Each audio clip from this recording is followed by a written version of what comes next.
I would say I was born to be a learning instigator.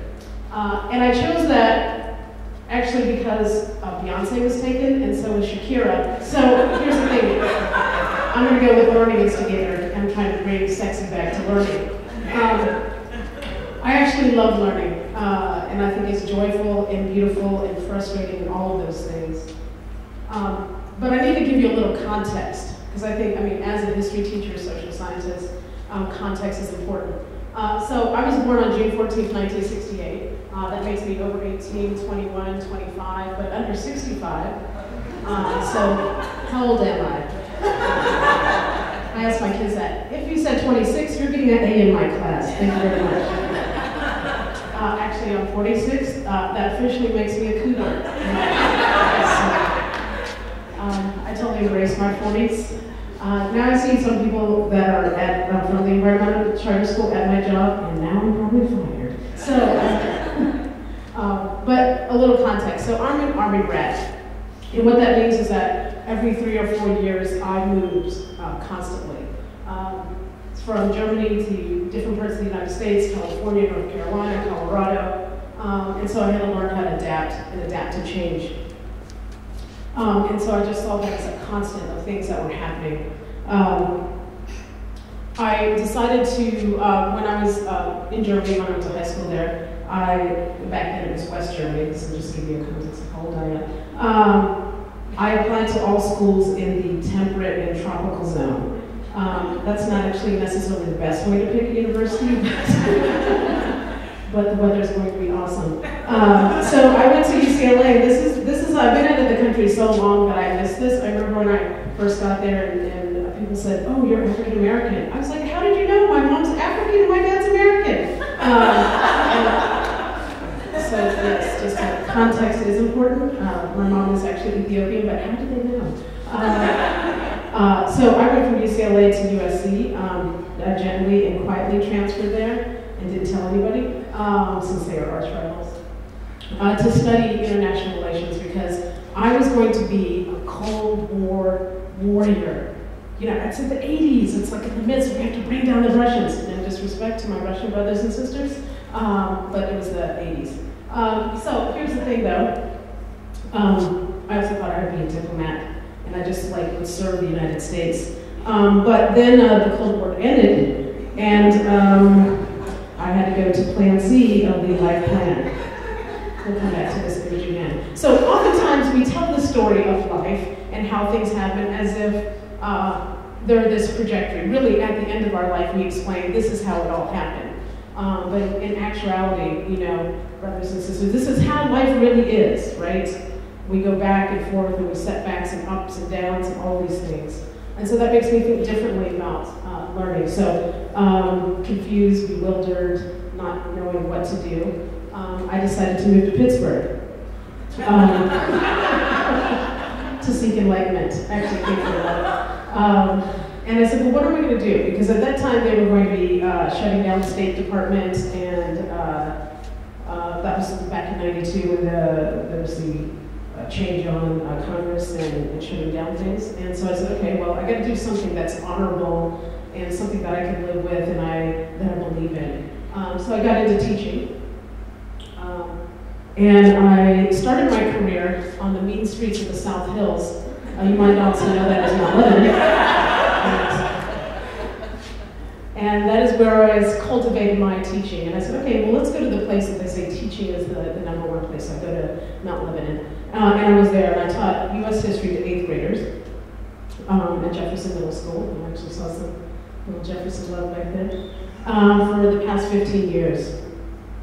And in the midst of that 15 years of my teaching, education changed significantly. We had the advent of new technologies. people's levels of engagement and interest were changing. And I started to think, something's not right. Because I see more and more kids that are being divorced from, I think, something that is naturally joyful and in the learning process. So there was, my superintendent sent an email and said, hey, I want to talk about education. And sometimes you go like, oh, actually people really want to talk about these things. So I said, all right, well, I'm going to craft this letter to my superintendent and colleagues, and started off and said, is Rome burning? And that in this era of constant change, when things are where it used to be that schools benefited from the idea of scarcity. You had to come to a school to get knowledge, and it was fixed, and everything was there. But now we're in a time where you can access information from anywhere, anytime, and any place. And now that changes the dimensions of what we do. And I put that, I said, I'm seeing different industries fundamentally change. I'm watching how people change their behavior, the way they consume information, the way they understand, how they organize, and what are we going to do as an institution? And he said, oh, well, that's a very nice letter. And I said, okay. But I wanted to start a conversation, I wanted to engage in a conversation.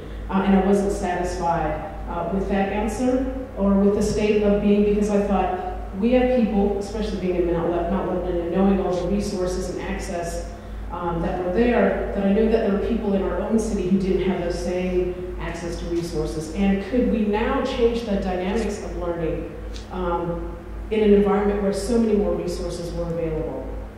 So that led me to the Environmental Charter School. I had some colleagues there from the Western Pennsylvania Writing Project, and they showed me some of their guiding principles. It was about catalyst, character, collaboration, commitment. And I said, I want to be a part of a place that's having conversations and engaging in learning. And I want to be a part of a community that is pushing that, pushing for equity, and having those honest conversations as a city. And so that led me there, where I teach cultural literacy. And in this space, they allowed me to help open hearts and blow minds, because I think that's what you should be doing in education, is awakening the soul and awakening people to connections. So, but still perplexed, and maybe perhaps that is just my general nature to keep on seeking. But one of the things that I learned, and that is in the connection with Kids and Creativity Network, is that I saw this graphic. And this graphic really blew my mind, because I felt like there was so much pressure in schools to do certain things. But when you look at that graphic, less than 20% of learning happens in formal spaces. And since we're learning all the time, and we're learning in outside of spaces, and so here's the thing, I want to awaken and allow kids to understand that learning is happening all the time. It's not just in our formal spaces. Kids are, I mean, if you think about it, the kid that's skateboarding repeatedly and failing, that's what we want to happen, right? And what's interesting is that they don't see that as learning. The kid who teaches somebody how to do the Rubik's Cube, or goes on YouTube online and makes videos and teaches somebody else, that's learning. And how can you really cultivate that energy, that wisdom? Because here, brothers and sisters, these people don't have jobs, mortgages, relationships, so their brains are open to think about so many things. They have so much energy, right? They have the capacity to know. And how do we kind of really awaken and alive that? So I said, all right, let's think about learning more broadly, not just in the school environment, but outside our environment.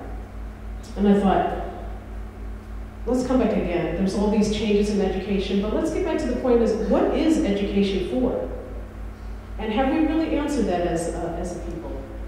I really like this quote by Hannah Arendt, and she said, education is the point at which we decide whether we love the world enough to assume responsibility for it. And by the same token, save it from the ruin which, except for renewal, except for the coming of the new and young, would be inevitable. And education, too, is where we decide whether we love our children enough not to expel them from our world and leave them to their own devices, nor to strike them from their hands their chance of undertaking something new, something unforeseen by us, but to prepare them in advance for the task of renewing a common world. And I think that's such a beautiful thing. As my phone goes up.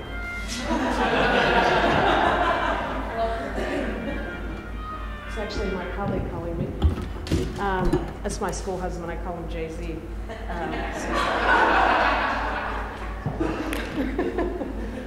We just got to keep the kids entertained. So what I looked at is does education do for us what we need it to do, which is to remind us to be empathic? We are naturally empathic beings. And do our institutions remind us to be that way? Do our interactions remind us to be that way? Does education remind us to be that way? Because I begin to think that when we see ourselves as interconnected, as part of each other, we don't have systems of an ecosystem, but we see ourselves as a part of a larger ecosystem. And that really the suffering in any place, in our communities, in our cities, in our schools, in our homes, we are all connected by those things. And so when I said, you know what? We actually have a real design challenge. I love the game designer Jesse Schell, and he talks about the idea that things become beautiful through design. And can we design for places? Can we design for our spaces? Can we design for our schools and learning to be beautiful, empathic, engaging spaces? To remind us of how we're interconnected, to remind us that we are part of a city, that we are responsible for the well-being of our communities, all communities.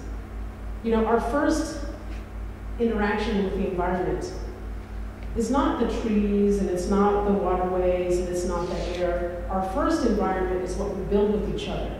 It's in the conversations we have. It's in the way that we talk to each other. It's in the way that we discipline. It's in the way that we love. And at that point, if we decide to take care of that environment, everything else falls into place. And so can we design for us to be empathic and loving first, and for some of these other problems to be solved? So I thought, let's go back to Aristotle, and talks about the idea of eudaimonia, human flourishing. That we've gotten lost in the idea of measuring certain things because they're easy to measure. Do we say, okay, well, it's valuable because you're really good at math, or it's valuable because you're really good at English? But in fact, we are all valuable. Some of our kids who would never get an advance on the PSSA had the greatest power in teaching us the capacity of love. Is that not valuable as well? So when we think about the things that we measure, I want to know, how do we value the immeasurable? And not just the things that we can count. This idea of connection, right? We are connected to each other. And how can we awaken that part, both the heart and the mind? And how can we educate both the heart and the mind? When you think like this, it's not about scarcity. And in fact, it's about abundance. Look at the multitude of connections that we have just in this space, right? How can we tap into the wealth of all that we know? I mean, think about things that have been built on the wealth of human capacity. Wikipedia was built on hours, probably people at work, doing things that were meaningful for them, right? Think about things that are built that are not necessarily because they don't have to be monetized, and you don't have to, try to motivate people or try to get them to do things, but really through these connections. And empathic people that we are naturally want to share, right? How many of us share recipes or conversations or things that we heard or wisdom or what we got wrong? I'm here to share what I know, right? So how can we tap in and create institutions that allow us to share easily across the board? That's what we do at the Environmental Charter School. As a charter school, it is at our basic nature to be a progressive arm of public education and to bring into our spaces and go out to other spaces to have these kind of conversations, right? That we are just not educating some kids. And even people here in the crowd, my own colleague, Lisa Palmieri, who's at the Ellis School, who's at a private school, who's building partnerships in public places, in public schools, so that we can have these conversations, right? That is the beauty, right? That all of these things are not just for some kids, but they're for all kids of our communities. Connections are everything. And so when we look at design, when we look at our environment, all of these things are interconnected, and how can we remind ourselves of those things? And I like this idea of thriving, because how can you not get behind that idea? We don't want people thriving, right? That crosses political lines, that crosses belief systems, right? We want all people to thrive. It is in our best interest. And the more that we can understand that someone's happiness and joy benefits all of us, the better that off we will all be. And so there's this movement, it started out in Chicago, in the MacArthur Foundation, and it talked about this idea of connected learning. And you're seeing a lot of that also happen in Pittsburgh with our Kids and Creativity Network, that is connecting institutions, public schools, private schools, in and out of school programs, foundations, museums, libraries, to build this beautiful network to connect all of our kids across communities to all of these resources that are available. A lot of times we don't even, it's not that kids don't have the ability, they don't even know they have access to all of those things, right? So how can we make that happen? How can we make our learning institutions part of a larger ecosystem? And so that whether it's here, Repair the World, more people should know about Repair the World and what it's trying to do, right? So I want to help prompt this kind of intelligent discourse of uniting both the mind and the brain, right? The heart and the mind, to think about how we look at education and learning, and to create a city that is thriving, that we all benefit from. And so, oftentimes people think like, oh, what do teachers do? Oh, you have the summers off. Okay, I'm with your children all day, with middle schoolers. How many of you can remember middle school? Okay, so you remember that feeling? Okay, I'm with your babies all day. But it's actually quite beautiful. I love middle school because they're the kind of people that are self-righteous and wrong and don't really see a problem with it. You know, or they like to complain about stuff, like, oh, it's too cold, and you're like, well, it's ice cream. And so, I'm performing magic, basically. But really what I see myself doing, and what many teachers do, is that I listen children into their wisdom, right? I help them to realize their own beauty as I learn from them. I create pleasantly frustrating learning experiences. And I build an empathic society daily.